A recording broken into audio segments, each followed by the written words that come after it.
The Gospels are truly fascinating documents. I never really knew just how fascinating, in fact, until I began to study them in university and seminary. There are levels upon levels upon levels. It can get a little complicated, however, so I don't usually go into all that in my sermons. Today's different, though. Today, I think it might help to have a little background about the Gospels as a whole. I believe that this will help us in coming to terms with this morning's passage from Matthew. There are 4 Gospels, of course, 4 accounts of Jesus' life and ministry. These 4 versions have many similarities, but they also differ in more ways than most people realize. You don't really get a sense of just how different the Gospels are until you begin to compare them, though. When you do, you start to see that these 4 versions of Jesus' life differ in a great many small and sometimes not so small ways. Mark was the first gospel written. It was most likely composed about 40 years after Jesus' death, between the years 68 and 73 AD.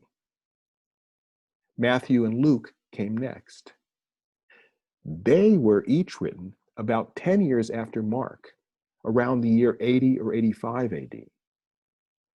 The writers of those 2 Gospels were familiar with Mark and used his text as their template, often quoting whole sections of Mark, even as they changed the story somewhat to fit their own retelling.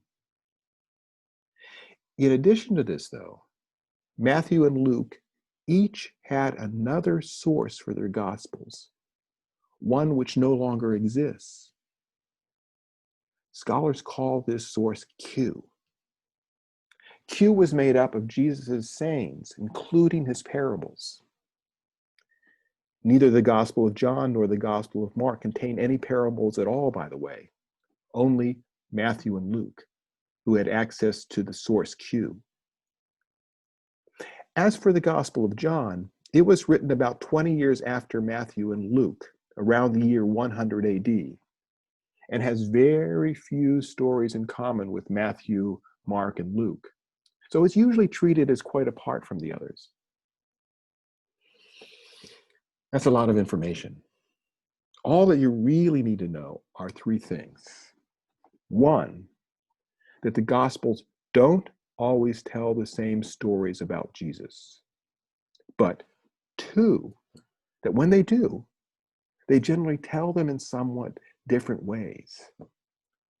So that 3, it often helps our understanding of the true meaning of a story to compare those different versions when they exist. I think that's the case today, because the parable we're faced with comes from Q, that source used by both Matthew and Luke. This means that there is a version of this story in both of these Gospels, so it's worth comparing them. Since it's Matthew's account that we're given in the lectionary reading for today, let's start with that. In Matthew's telling, this story is part of Jesus' long argument with the chief priests and scribes that began the day after he overturned the tables in the temple. This is the 3rd week that we've been reading about this exchange. Jesus was angry when he first began 3 weeks ago. He was angry last week as he continued, and he's still angry here as he offers today's parable, one about a king who gave a wedding banquet for his son. This king begins by sending his servants out to invite guests. For some reason, though, all the guests refuse the king's invitation, so he sends out his servants a second time to describe for them what he will be offering at the banquet. This time, the guests seize the servants. They beat them and kill them. The king is enraged and sends his troops against those who did this, killing them and destroying their city. He then tells his servants to go into the streets and gather all they find there. They do this, filling the hall, as it says, with all they found, both good and bad. So far, so good. The parable is a bit violent, but no more than last week's story about the tenants of the vineyard. But there is a final section. Here the king sees that one of these guests, pulled in at the last moment, is not wearing a wedding robe. And he asks him how he got in without one.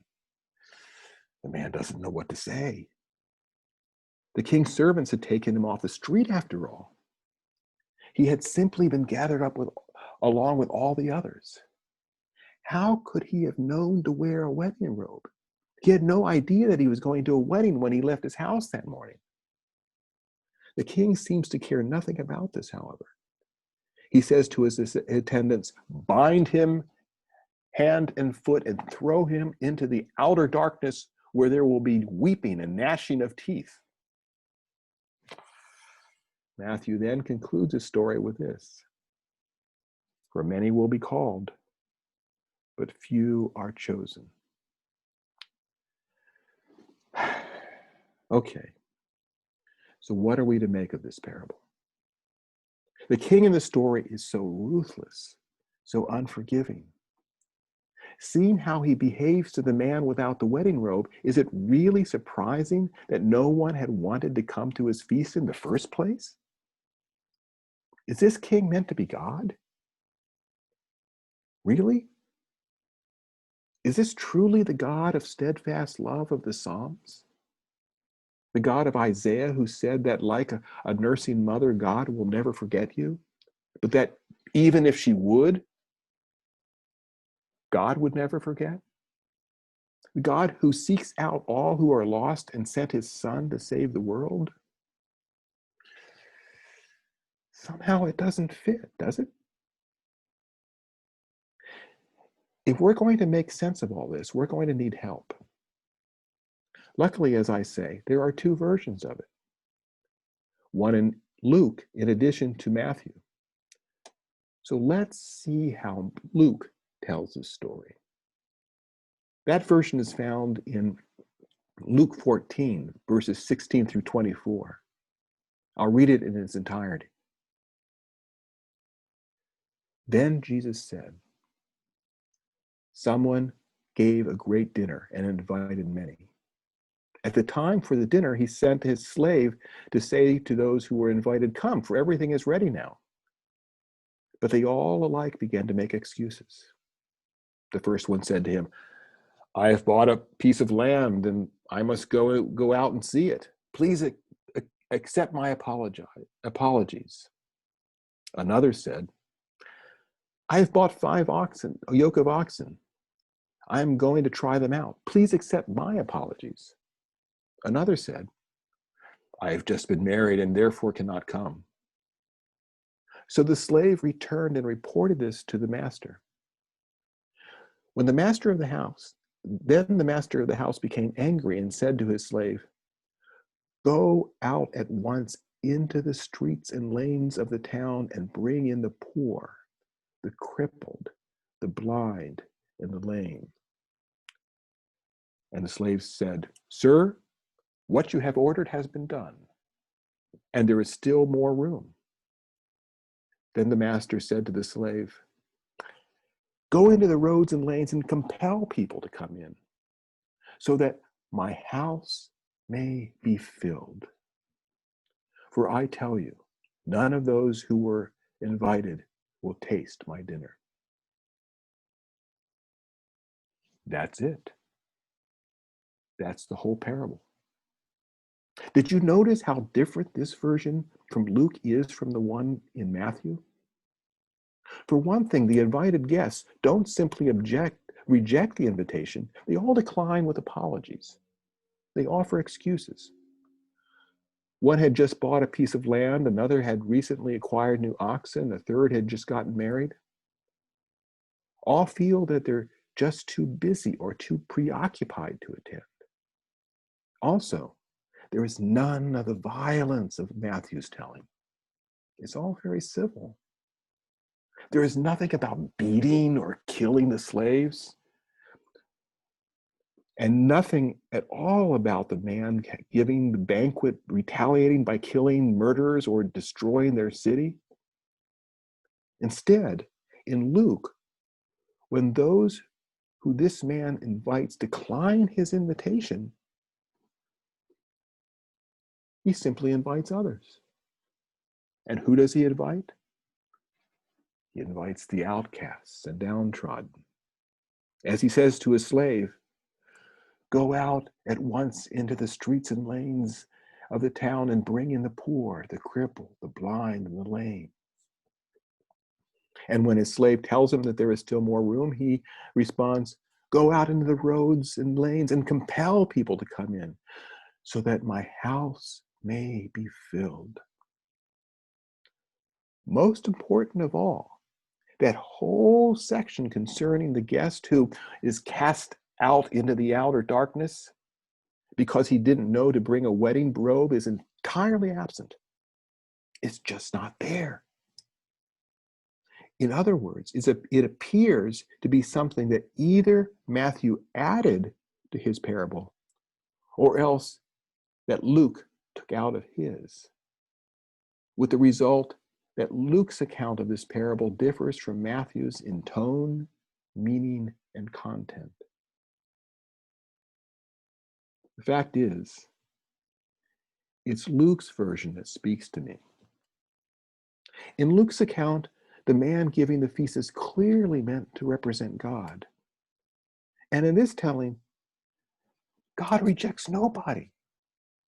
Others reject him, but he only responds by sending out his invitation to a wider and wider circle, to the poor, the outcasts, and the despised. And when that isn't enough, he goes out and ropes in the few who are left so that all are included. People have the option of turning away from God, but God never turns away from them. The feast is for everyone. They only have to accept. But what are we to make of Matthew's version then?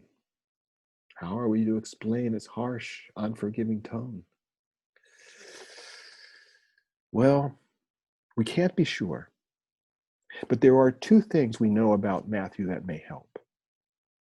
These are, first, that Matthew's gospel was almost certainly written by a man who originally had strong ties to Judaism, but who, second, wrote his life of Jesus during a particularly difficult period in Jewish-Christian relations. It was a time when the fledgling Christian community was just beginning to separate from its parent religion, a time when there was a lot of bitter feelings on both sides. Feelings of betrayal, infidelity, treachery. As a former Jew himself, Matthew apparently took this separation very personally, and his text reflects his feelings. As a result, he often slants his versions of the parables in a way that dwells on the condemnation of the Jews. That seems to be the case here, as it was also in last week's harsh parable of the tenants of the field. On the other hand, Luke's gospel was written by a man generally believed to have been a Greek, a Gentile. It shows little of this animosity against the Jews. As a result, his telling of this parable represents a very different understanding. One that I'll tell you touches my heart. You know, as one scholar has said, when the church decided to accept all four gospels as part of its newly formed Christian Bible, something, by the way, that it did not finally do until the year 370 AD, what it was actually doing was resolving to learn to live with ambiguity. Today is a case in point. We're given a choice between two views of Jesus' parable. A choice between how Matthew sees it and how Luke sees it. When this happens, we have to turn to prayer for help and to the revelation of the Holy Spirit. As for me, I have no doubt whatsoever that God's love rules supreme. I have no doubt of God's mercy, no doubt of his steadfast loving kindness. I have no doubt that God is there for me now and always, just as he is also there for everyone else. And I have no doubt that it truly is a banquet that God is offering to us, a joyous gathering of love and justice, and that all are invited, with or without a wedding robe. Some are specifically called, but those who have not been called will also be gathered in. All will be welcome. There will be an opening for everyone who wishes to enter. Everyone has a place. They have only to claim it. And what a joyous time that will be, my friends. What a joyous time that will be. Amen.